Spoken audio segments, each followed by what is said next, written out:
Hello everybody, welcome back to The Hobby Musician. Today we're going to show you how you can create a pretty high quality mobile recording setup using nothing more than your Line 6 Helix as the console/router and something as simple as a tablet like an iPad. Now, to show you the entire process is going to be way too long of a video, so we're going to break it into 3 parts. On today's episode, the first thing I'm going to show you is how you can set up your Helix to accept and route the maximum number of separated channels to capture high quality recordings. In the second episode, we're going to revisit this tablet and I'm going to show you how to set up a session in GarageBand to handle and receive all of those separate signals. And finally, the third part of this series, it wouldn't do us any good if we didn't put it into practice. So I'm going to take this rig on the road, meet up with my bandmates, and show you how to put this all into practice. So, without further ado, we're going to get the camera switched up and we're going to jump into HXEdit and I'll show you how you can set up a patch to handle the maximum number of independent signals. Okay everybody, you can see we've got HXEdit pulled up and I just went straight to a blank preset. Now to get started, I just want to explain that when we think about mobile recording setups, what I'm going to try to accomplish here is to achieve the maximum number of individual routing chains. For example, if you're making a recording in a real studio, you're going to want to assign separate channels to every single player. For me as a bass player, I want a single route that's going to just handle my signal, recorded separately, so you can come back later and master it and edit it and do things you need to individually. The maximum that we're going to be able to do through this is 4. We're going to have 4 independent channels that we'll be able to send out of the Helix, and I want to show you how we can route those. So to start off with, I'm just going to take myself. My bass signal I want to plug in. So up here in the input, the first input block we have, I'm going to assume that that's my bass, and I'm going to take the top line and assign that to my channel.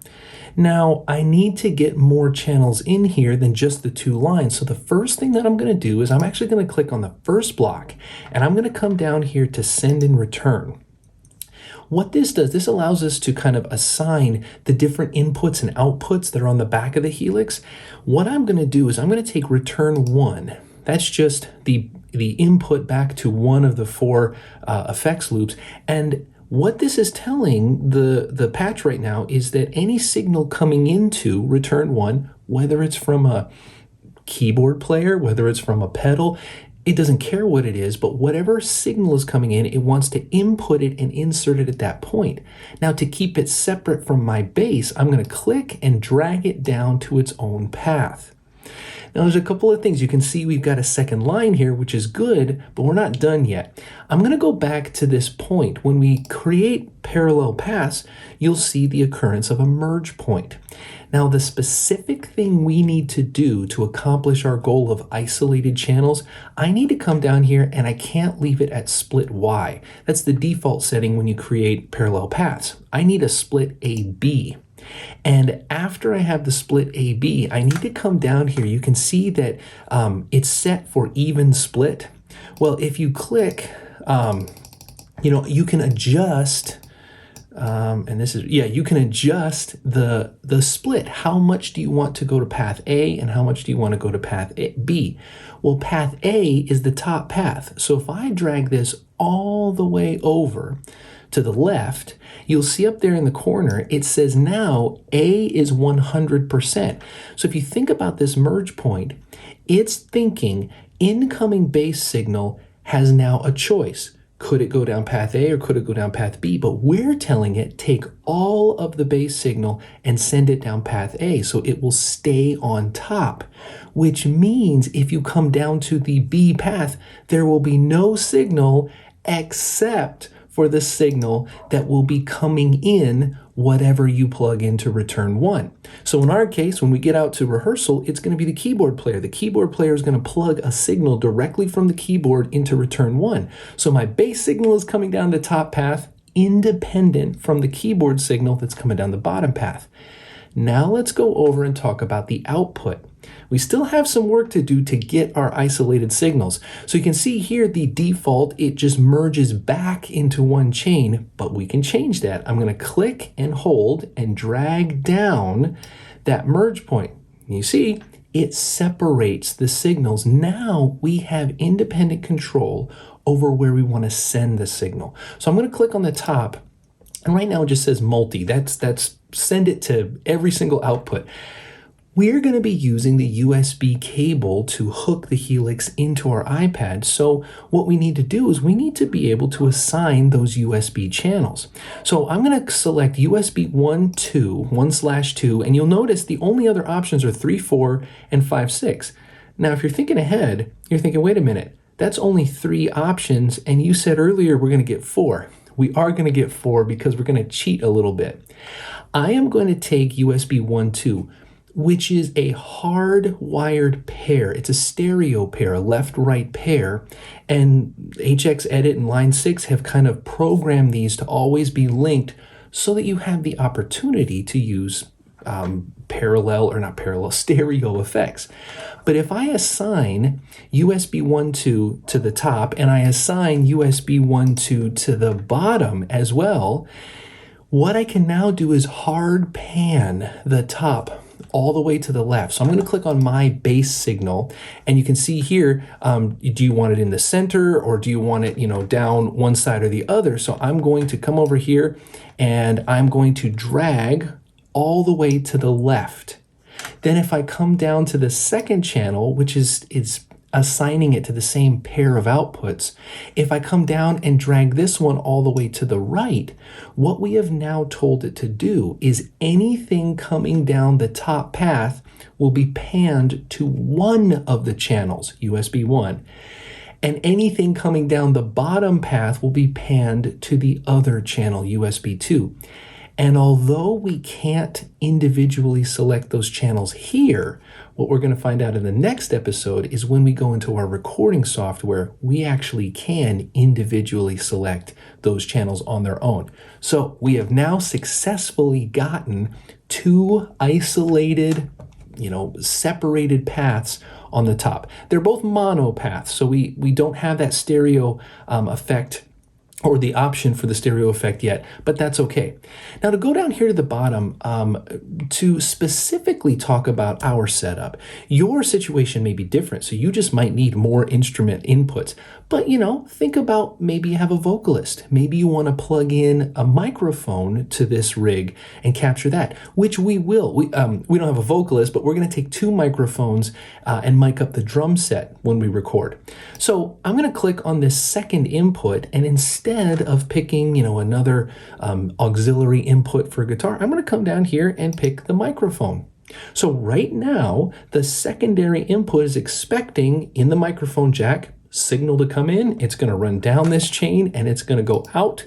And you know what? I'm going to click on the output. I'm going to select USB 3.4, a completely separated pair of channels. So it's not going to interfere with any of the ones we've done before. Now, just like last time, I'm going to come to the first block. I'm going to go back to send and return the menu. And this time I'm going to pick return to. And I'm going to, now I have the same kind of return, but it's a different input in the back of the Helix. I'm going to drag that down to create our parallel paths. I'm going to click on the merge point, just like we did a second ago. And then I'm going to split it. Where am I going to split it? Yep, there we go. I'm going to split it over to A. So only the microphone is going to come down the top path and nothing from the microphone will leak into the bottom path. I'm going to click and drag my final merge point down so I have a separated output. And this one, again, I'm not worried too much about running out of signals anymore, so I'm going to select USB 5.6. They could say just a second ago, Jeremy, you said that you were going to have 2 microphones. I am. I do have an adapter that can adapt XLR ends into 1/4 inch ends. So for a second microphone, I'm going to be using that adapter so that I can still take a 1/4 inch input into the back of the Helix. But what we have set up now is 4 isolated paths. We had to be creative on our first path. We had to kind of use a pair of outputs and kind of play some routing games. But the third, and the fourth, we didn't need any of those games, and we now have a basic setup. So now you can come back. The basic function of the patch is all set, but I can come back. I said earlier, I'm going to be taking a bass up here. So maybe I go to the first block, I put in a compressor. I like that LA Studio comp. And maybe at the end, I want, some reverb, so I can put in the Glitz reverb. But then from here, you can mix and match. If you have multiple instruments, you can do the same thing, a guitar signal versus a bass signal. If we want to put some extra effects on the keyboards, we can do that too. But this is the basics of how you can set up a patch to capture the maximum number for separated signals and send them to a recording device, which we'll see in the next episode. The last thing I'll say before we close out this video is technically you can still capture a fifth signal because USB 7 is always listening to dry guitar signals. So if I go back, one of the reasons I picked my bass to be the thing coming through the very first input is because no matter what I capture on USB 1, I could additionally select USB 7 to capture the completely dry signal with none of the effects, which I could go back and reamp later if I needed to. That's kind of getting a little too deep into the weeds for what I use this for and for what you may use this for. So really the bones of this patch are to be able to set it up so you can route 4 independent channels for your recording. Well, hey, that's it for this, and let's get this video wrapped up. Well, there you have it. That's how you can take all of the detailed routing options in the Helix and set up a patch that's flexible enough for you to adapt to your own purposes and capture the maximum number of independent signals. Well, the next part of this is how do we send those signals and handle them in a tablet or GarageBand session? Well, if you want to see that, click the link at the top and that'll take you to the next episode where I show you all of the things you need to know to set it up for yourself. I hope you got something out of today's episode, and I want to thank you for watching. And as always, until next time, play on, my friends, play on.